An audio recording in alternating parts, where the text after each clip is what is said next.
phải coi với đi. Chứ nói dữ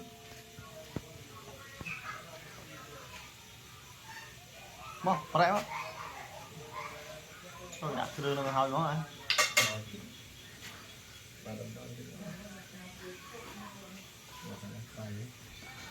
mà đây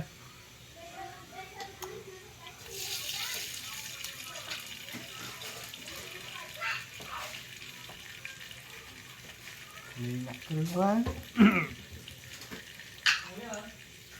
ngồi ơi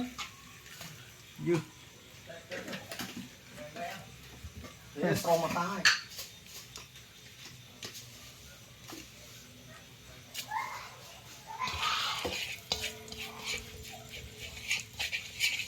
trai trôi nó trai tiên mang tí dài trai lên cả nó vậy vô mà đấy wow mà đấy đây mùi đó đó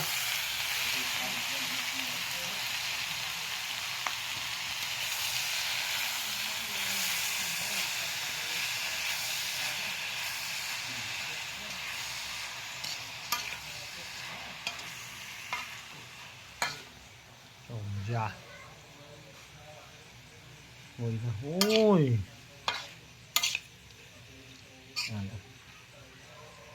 không phải mà ngất đây đúng không đã đặt xem đã xem này tay bác bia mà nó có đa gì vậy mà anh khàn mơ lộ quá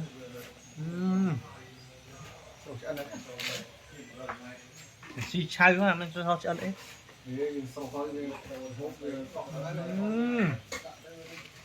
mình nhớ nè đại chất tí mà smooth đấy nè ngồi mà